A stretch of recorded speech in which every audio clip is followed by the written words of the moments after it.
Sahabat Hul Husain dimanapun Anda berada,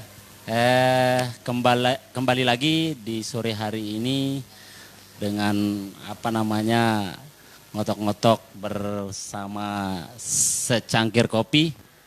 Jadi pada sore hari ini ketepatan saya ini ada kedatangan tamu salah satu ketua atau ketua forum atau mungkin komunitas lah pedagang Kabupaten Lombok Timur.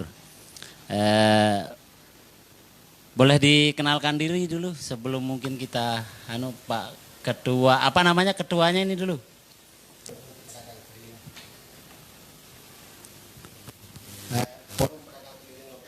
Ya, jadi Ketua Forum Pedagang Keliling Kabupaten Lombok Timur. Nah, menarik ini.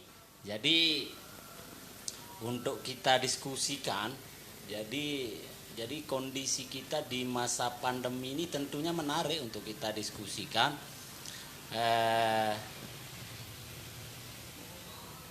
Terkait dengan UMKM khususnya, karena bagaimanapun pedagang ini kan bagian daripada UMKM, penggerak ekonomi gitu.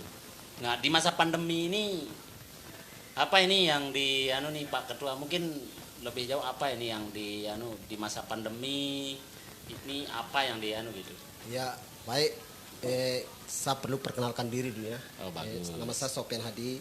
Jadi kita santai aja ini Pak Ya. Ketua, ya Pak Ketua Asosiasi, ya kita santai aja. Ya, perkenalkan dulu. Nama saya adalah Sopian Hadi. Saya berasal dari Mas Bage dan kebetulan pada saat sekarang ini saya menjadi Ketua Asosiasi Pedagang Keliling Lombok Timur ini. Sebelum kita berbicara tentang masa COVID-19 ini, kita dulu perkenalkan sejarah kenapa bisa berdirinya. Ada sejarahnya berarti ya? Ya, jelas. Menarik ini. Kenapa Jadi kita bentuk? tentunya ini sahabat Hul Husain dimanapun ini ada sejarahnya, lalu kemudian muncul sebuah asosiasi nih. Apa ini kira-kira filosofi lalu kemudian sejarah dari proses berdirinya asosiasi pedagang keliling Kabupaten Lombok Timur? Ya, baik. Kita dulu berbicara tentang sejarah pada saat sekarang ini tentang berdirinya kenapa kita membentuk asosiasi pedagang keliling ini. Ketika dulu tahun 2000, kalau tidak salah tahun 2014, terbentuk asosiasi ini adalah suatu di mana dulu waktu itu kita dihadapkan pada suatu masalah tentang persaingan yang menjadi berat di dalam pasar tradisional yang pada saat itu adalah modal yang diberi modal awal yang membuat ide ini timbul untuk bagaimana pasar modal. Jadi sebentar dulu, modal ini diberikan oleh pemerintah atau modal sendiri? Iya, kita berbicara tentang modal sendiri untuk bagaimana bisa bersaing. Jadi ini modal sendiri, lalu kemudian mau coba bersaing dengan, ini kan mohon maaf ini. Jadi kita Lombok Timur juga ini kan, ini aja banyak sekali nih retail gitu kan. Jadi retail modern ini. Jadi Alfamart, Indomart di mana-mana gitu. Apakah teman-teman pedagang itu terganggu atau tidak ini Pak Ketua? Kalau berbicara itu dulu kita tidak boleh dulu waktu itu memang enak sekali kita. Dulu tahun 2014 retail modern ini jarang sekali berkembang. Nah, belum ada, mungkin belum. Iya, belum begitu ada menjamur di Lombok Timur ini. Jadi sekarang kalau di 2014, sekarang sudah kita masuk 2021. Ini yang dirasakan teman-teman lebih-lebih di masa pandemi ini Pak Ketua. Ini santai aja Pak Ketua ya. Jadi kita enggak boleh terlalu serius, rileks. Ini sore-sore sambil kita nongkrong, sambil ngopi, berbagi informasi. Jadi kita diskusi santai aja gitu. Jadi kalau podcast itu kita ngobrol kemana-mana sebenarnya Pak Ketua. Jadi jangan terlalu serius lah. Jadi yang dirasakan di masa pandemi ini kira-kira Pak Ketua seperti apa ini? Ya, gitu. Kalau berbicara tentang di masa COVID-19 ini, khususnya para pedagang yang ada di Lombok Timur ini, dan kebetulan saya pribadi adalah selaku pelaku dari para pedagang ini. Artinya ya? di COVID-19 ini penghasilan dari para pedagang sangat turun sekali drastis. Ini ini sangat turun ini. Kalau pada posisi normal nih Pak Ketua. Jadi kira-kira pendapatan 1 minggu atau 1 bulan atau 1 hari berapa biasanya sebelum di masa pandemi gitu? Sebelum masa pandemi, artinya bahwa Lombok Timur ini kan tergantung dari hasil pertanian. Apabila hasil pertanian itu berjalan dengan baik dan hasil pertanian para petani sukses dalam hasil penanamannya, maka pendapatan dari para pedagang itu sebenarnya alhamdulillah sangat tergantung dari petani. Dan pada saat sekarang ini, walaupun para petani kita sukses dalam menjalankan hasil tanamnya, tetapi di masa saat pandemi COVID ini mereka berpikir bagaimana cara bertahan hidup di COVID-19 ini. Jadi penurunan di masa saat COVID-19 ini jauh memang turun drastis pada saat sebelum COVID-19 itu. Jadi tadi sedikit disinggung nih Pak Ketua. Jadi pedagang ini berpengaruh nih dari sektor pertanian gitu. Artinya ketika petani ini ketika misalnya panennya atau misalnya dia tidak mendapat keuntungan dari hasil panennya, secara otomatis pedagang pun akan merasakan gitu, itu maksudnya Pak Ketua ya. Woi, jadi artinya di masa pandemi ini berarti petani juga sangat merasakan gitu Pak Ketua ya. Jelas, kalau berbicara tentang COVID ini jelas. Contoh kecil kita lihat kemarin, hasil dari petani itu tergantung dari produk juga yang pemerintah bagaimana pemerintah. Produk apa dulu nih Pak Ketua? Pupuk organik. Kita lihat gitu pupuk organik begitu mahal sehingga langka juga. Oh ya. Jadi para petani sudah jelas mengeluh. Jadi ini sangat dirasakan begitu. Jadi dari petani lalu kemudian karena kesiapan pemerintah terhadap apa namanya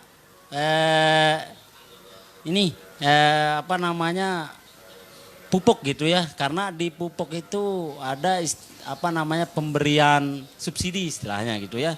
Jadi karena terganggu nih atau hasil omset dari pertanian ini tidak sesuai dengan hitung-hitungan para petani, lalu kemudian berdampak kepada pedagang gitu itu ya. Jelas. Pedagang itu juga tergantung dari para petaninya. Jadi tadi kan disinggung nih sama Pak Ketua. Jadi kalau pada posisi normal biasanya ini yang Pak Ketua sendiri selaku pedagang gitu yang ada di pasar gitu. Ini kalau dalam kondisi normal biasanya dapatnya berapa gitu? Kalau sebelum COVID ya kita berbicara. Makanya sebelum COVID. Ya sebelum COVID ini 1 hari itu para pedagang ini dapat dia misalkan konveksi.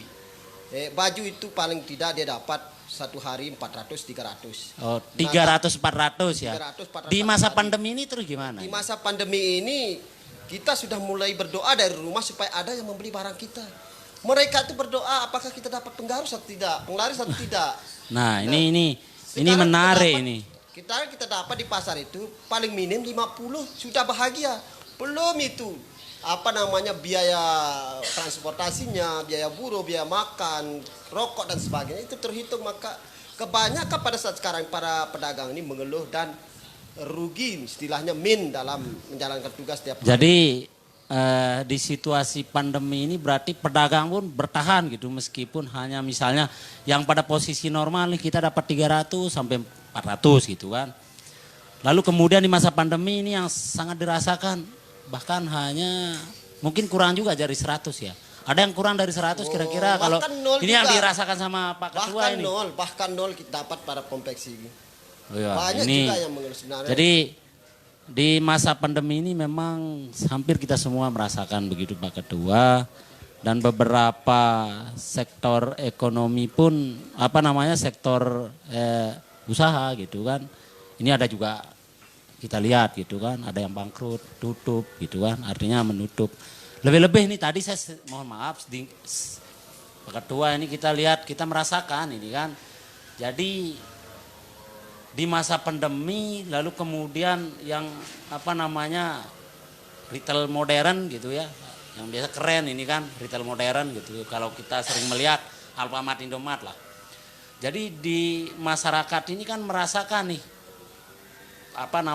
pengaruh yang begitu besar terhadap terhadap pandemi gitu. Tapi kok retail modern ini nambah terus nih bangunnya gitu. Nah, kira-kira dengan adanya ini apakah kemudian teman-teman di pedagang juga memang karena pengaruh dari retail modern atau memang murni karena Covid ini juga atau mungkin tidak ada persoalan meskipun ada retail modern, ya, murni turun omset ini karena COVID-19 saja gitu, atau mungkin karena ada retail modern juga. Kira-kira gimana ini Pak Ketua? Berbicara tentang retail modern ini sebenarnya memang berpengaruh sekali terhadap para pedagang kecil yang ada di rumah. Artinya di sini penurunan omset ini baik dari segi sektor pertanian yang harganya tidak pernah stabil, kadang-kadang naik, kadang-kadang turun. Dan juga ada retail modern yang masuk. Prosedural retail modern ini juga kita kebingung. Ya. Bagaimana prosedur kok bisa menjamur? Artinya kalau ini, masyarakat kecil itu. Kalau ini Pak Ketua, ini kan nanti kita tanya pemerintah kalau persoalan ini. Jadi yang kita fokus ini yang apa namanya yang dirasakan nih sama pedagang gitu kan. Karena mumpung ini kan Pak Yan ini kan pedagang nih, pedagang asli gitu, bukan dibuat-buat kan, pedagang asli, lalu kemudian menjadi ketua asosiasi. Jadi ketika menjadi ketua asosiasi ini kan berarti beberapa teman-teman pun sering curhat juga. Gitu, ya makanya kan berbicara tentang modern ini, memang retail modern kan tidak mampu bersaing dari segi modal para pedagang kecil. Artinya pedagang lokal itu tidak mampu bersaing dengan retail modern. Iya. Nah ini penting juga ini ya mudah-mudahan lah dari teman-teman birokrasi ini melihat ini jeritan dari pedagang asli gitu ya. Jadi jeritan ini, jadi keluhan lah, jangan jeritan ya, nanti nangis Pak Ketua ya. Jadi keluhan ini memang sangat berdampak terhadap sirkulasi usaha lokal kita ketika semakin banyak retail modern yang kemudian ada di khususnya kita di Kabupaten Lombok Timur gitu. Lebih-lebih misalnya kita di Mas Bage nih Pak Ketua, kedekatan kita sama-sama orang Mas Bage juga. Jadi di Mas Bage saja ini kan sudah hampir sekitar, kalau dihitung mungkin ada sekitar 10 atau 11-an gitu kan.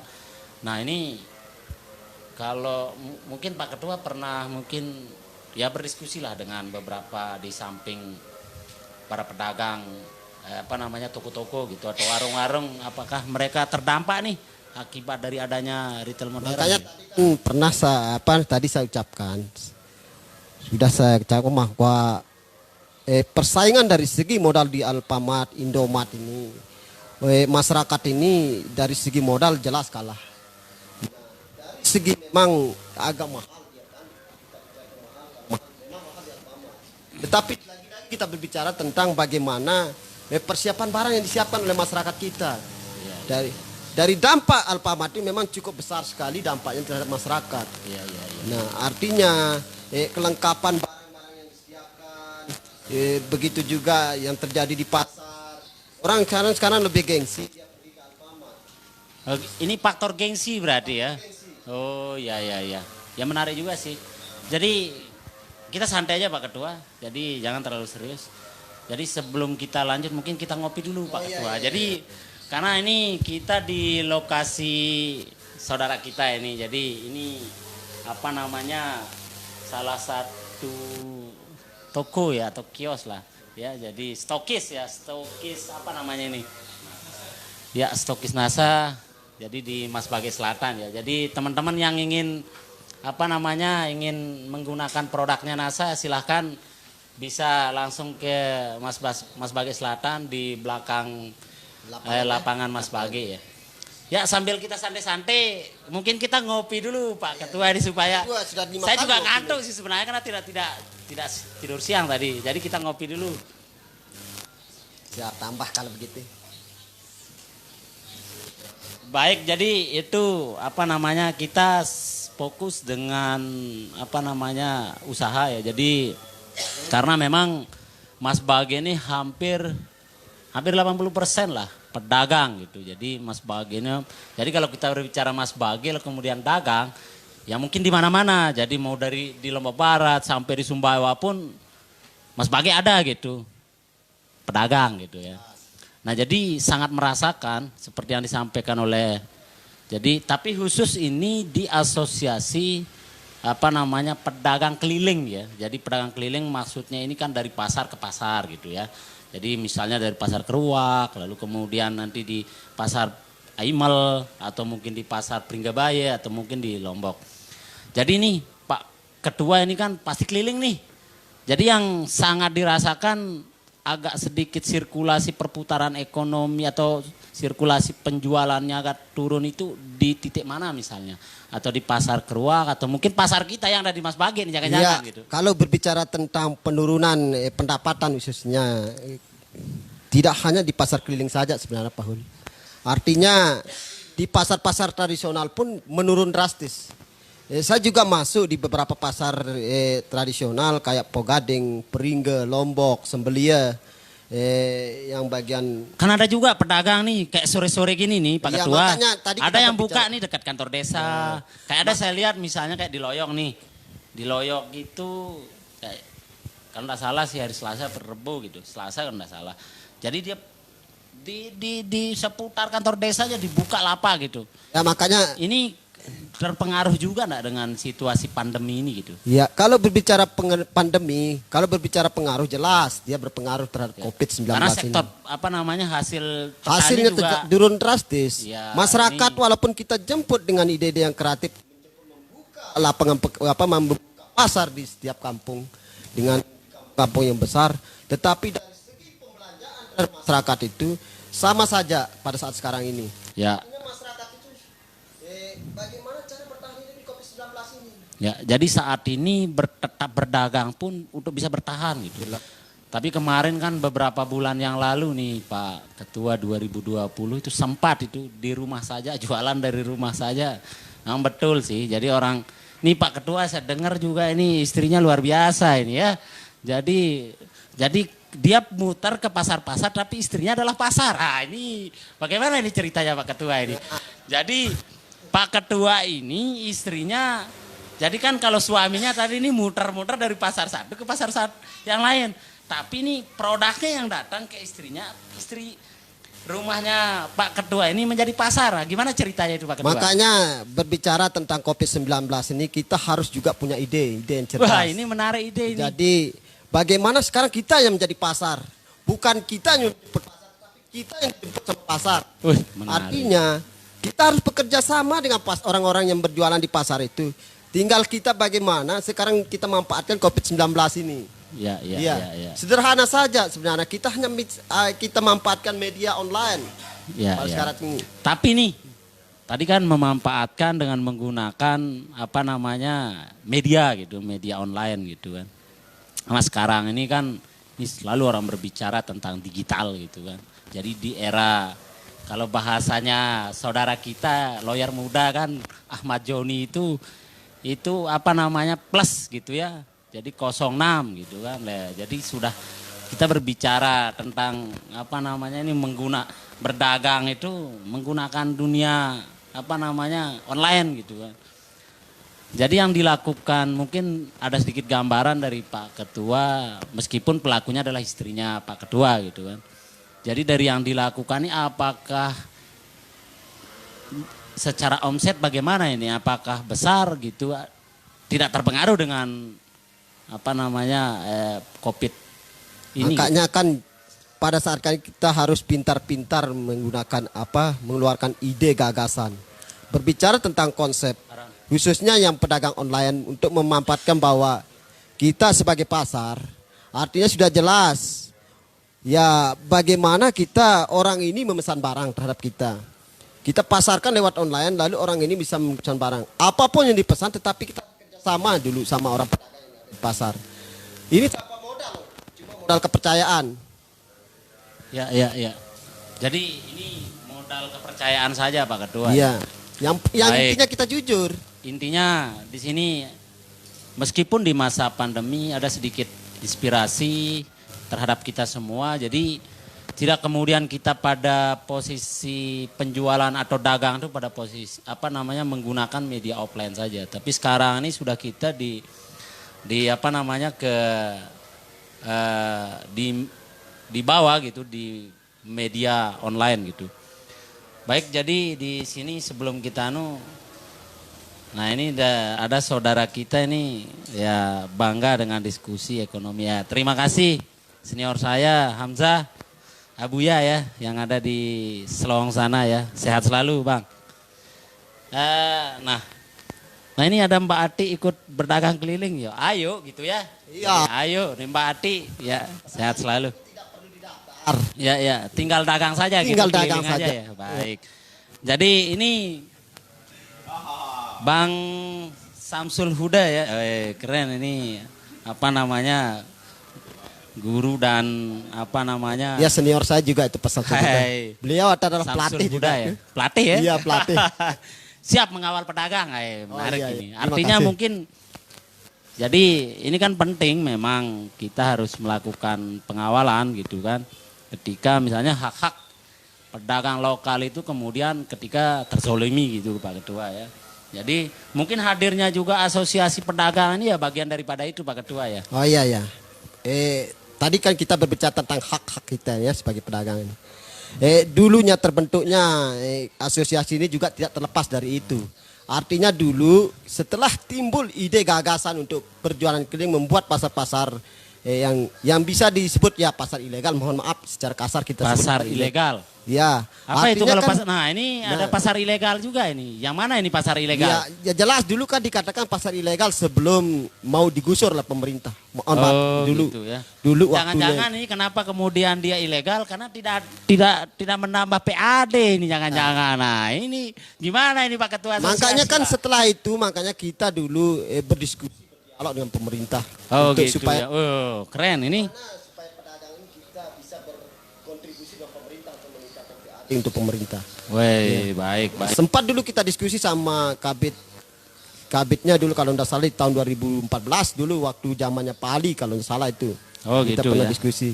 Tapi Namun ini mohon maaf Pak Ketua ini. Jadi di masa pandemi ini kan, jadi pemerintah pun kan hampir saya tidak tahu persentasenya seperti apa. Jadi persentase apa namanya ini kan pemerintah ini menganggarkan gitu sebagian dari anggaran negara ini kan mulai dari apa namanya pemerintah pusat, lalu kemudian provinsi, lalu kemudian kabupaten, bahkan di tingkat desa pun diarahkan ini untuk kemudian menganggarkan untuk bagaimana masyarakatnya bertahan hidup. Nah, kan masyarakat pedagang juga bagian dari masyarakat. Nah, kalau dari pedagang sendiri terakomodir tidak dari sekian banyak program yang yang dilakukan oleh pemerintah terhadap kondisi pandemi gitu. makanya ini harapan kita sebenarnya sebagai pedagang yang ada di Lombok Timur ini. Tidak hanya pedagang yang ada di keliling ini, namun harapan juga besar diharapkan oleh para pedagang yang ada di pasar-pasar tradisional ini. Bagaimana supaya pemerintah kita diperhatikan. Artinya coba turun langsung ke lapangan melihat kondisi lapangan yang terjadi pada skala perekonomian pasar yang ada di Lombok Timur ini. Apakah sudah berjalan dengan baik atau ada peningkatan? Apakah ada penurunan? Kita lihat sekarang pasar yang ada di Lombok Timur ini mega-mega sekali. Namun kelihatannya pada saat sekarang ini pemerintah tidak begitu terpengaruh dengan pasar-pasar yang mega. Lebih baik pasar yang biasa-biasa saja, tapi pembelinya membeludak. Ini yang diharapkan oleh para pedagang. Ya.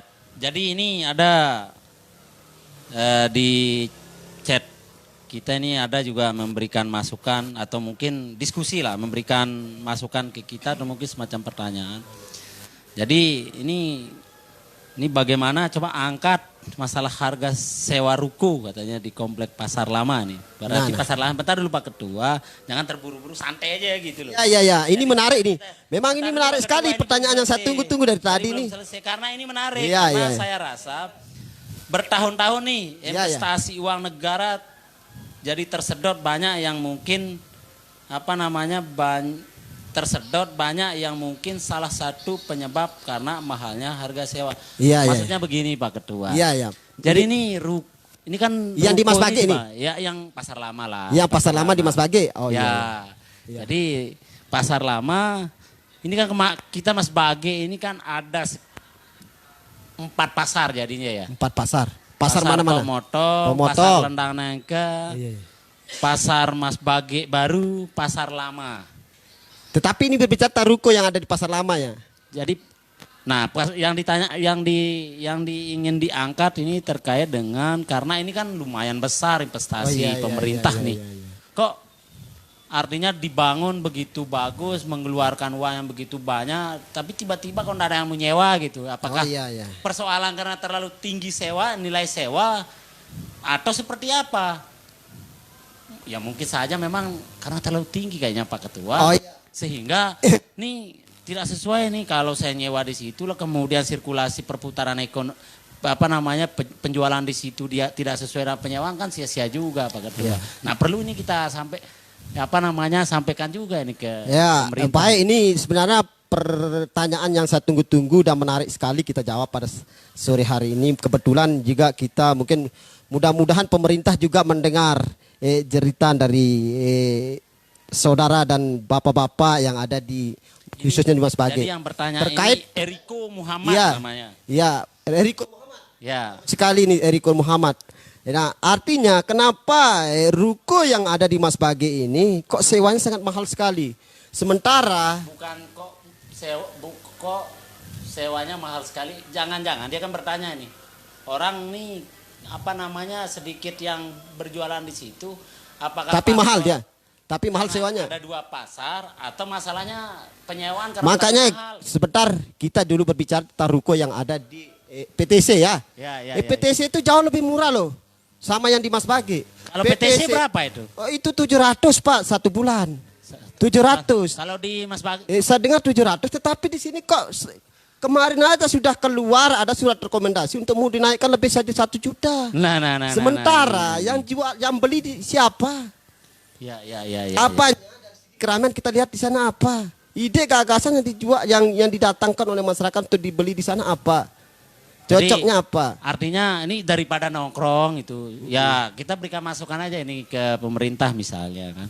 Daripada kosong karena persoalan harga sewanya tinggi, kenapa tidak diturunkan? Iya, saya rasa kalau diturunkan semua berjualan rame. Ke depan kalau misalnya sudah rame, omset sudah banyak, mungkin saya kira dia mau mahal atau tidak menjadi persoalan di para pedagang. Apalagi lebih-lebih nih di kondisi pandemi gitu kan. Iya, betul itu memang Pak Hul. Artinya saya juga merasa prihatin sebagai warga khususnya Mas Bage karena saya penduduk asli Mas Bage. Dilahirkan dan dibesarkan disembelihkan sapi juga dari Mas Bage saya ini. Baik Pak Ketua, jadi kita ini sebenarnya ngobrolnya tak cukup 1 jam 2 jam, tetapi ya kalau terlalu panjang juga ini kan nanti kemalaman kita.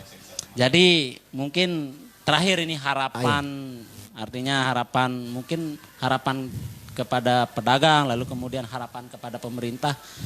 Selaku ketua apa ini misalnya harapannya harapan kepada teman-teman pedagang untuk tetap bertahan atau seperti apa, lalu kemudian harapan kepada pemerintah seperti apa, entah mungkin ada kompensasi terhadap teman-teman pedagang yang masih merasakan sulitnya di masa pandemi ini, apa harapannya? Ya baik, harapan saya yaitu khususnya saya sebagai selaku ketua Forum Pedagang Keliling Lombok Timur dan sekaligus mewakili semua pedagang yang ada di Lombok Timur. Artinya melihat COVID-19 pada saat sekarang ini, coba pemerintah turun sekali di lapangan untuk melihat kondisi yang ada di lapangan. Apa sebenarnya yang dirasakan oleh para pedagang yang di Lombok Timur? Apakah terhadap omsetnya menaik atau menurun? Nah ini yang pertama. Yang kedua adalah bagaimana supaya para pedagang ini diberikan solusi untuk supaya bisa bertahan hidup di COVID-19 ini. Karena rata-rata pendapatan kami sebagai pedagang sangat menurun sekali drastis. Dengan persaingan-persaingan yang begitu, persaingan yang sangat berat, ada masuknya Alfamart, Indomaret dan pengusaha-pengusaha lainnya yang begitu modal besar, sedangkan kami modal pas-pasan, modal bank. Dan sekarang ini kita COVID-19. Artinya pemerintah harus memberikan perhatian kepada semua para pedagang yang ada di Lombok Timur ini. Yang terakhir, berbicara tentang ruko yang ada di Mas Bage ini. Ruko yang begitu sewanya mahal, ternyata apakah tidak menurut pemerintah mampu bersaing dengan ruko penjualan untuk bisa menaikkan penjualan. Survei lagi ke lapangan, siapa yang mau beli di sana. Kita lihat, kok lucu sekali kita berbicara tentang sewa ruko yang ada di Mas Bage ini. Lebih murah kok ruko di PTC. Ini yang membuat kita, dan padahal di sana lebih besar loh rukonya, tapi sama di Mas Bage. Nah, Baik, mungkin baik. itu saja Cukup. dari saya. Ya. Wabillahi taufik wal hidayah. Assalamualaikum warahmatullahi wabarakatuh. Waalaikumsalam. Jadi terakhir mungkin jadi di situasi pandemi tentunya saya kira Mas Bage dengan 80% pedagang ini memang penting menjadi atensi pemerintah gitu. Sehingga menambah sirkulasi ekonomi khususnya di Lombok Timur, selain dari beberapa sektor yang lain, memang khususnya di Mas Bage tentunya dengan 80% masyarakat Mas Bage merupakan pedagang, ini kan salah satu sektor yang kemudian akan mendongkrak sirkulasi ekonomi yang kemudian akan menambah PAD daerah. Nah, ini memang perlu menjadi perhatian juga. Harapan kita pemerintah juga memberikan atensi terhadap atau memberikan perhatian lah terhadap tentunya pedagang-pedagang yang ada di Lombok Timur, ya bukan saja di Mas Bage, tapi ini kan kita berbicara kondisi di Lombok Timur. Jadi baik sahabat Hulusen dimanapun ini, pada sore hari ini kita memang fokus dengan berbicara pada sektor dagang. Ya ke depan terus kita akan coba diskusi-diskusi dengan tema yang berbeda, dengan tokoh yang berbeda. Sopyan Hadi selain merupakan pedagang, beliau juga kedepatan merupakan ketua Forum Mas Bage Bersatu, dan beberapa forum-forum lain sering terlibat juga. Luar biasa beliau ini, yang saya kira menjadi inspirasi dan motivasi buat tidak kemudian kita seorang pedagang lalu kemudian kita tidak menyisihkan waktu untuk sosial kemasyarakatan dan lain sebagainya. Ini menjadi inspirasi buat kita semua dan lebih-lebih kepada pemerintah untuk lebih memberi perhatian juga kepada para pedagang kita. Baik, sahabat Hulusen dimanapun Anda berada, dan ucapan terima kasih juga kepada NASA yang stokis NASA yang ada di Mas Bage, yang tentunya selalu memberikan support ke saya yang memang menjadi channel Hulusen. Terus kita akan coba lakukan diskusi-diskusi lanjutan nantinya dengan tokoh-tokoh yang beda, dengan tema-tema yang berbeda. Akhir kata, saya Hulusen dengan Ketua Asosiasi Pedagang Dan Ketua Forum Mas Bage Bersatu, Formabes. Ya, baik, terima kasih. Ya, jikalau memang ada kata-kata yang mungkin ada yang menyinggung kami dalam kesempatan ini, yang mohon maaf yang sebesar-besarnya. Tetapi pada sore hari ini tentunya diskusi ini kita bagaimana kemudian saling memberi informasi dan saling memberikan motivasi kepada kita semua. Berkolaborasi dalam membangun perekonomian tentunya akan lebih mempercepat proses perubahan pulihnya ekonomi kita. Baik, sekian. Assalamualaikum warahmatullahi wabarakatuh.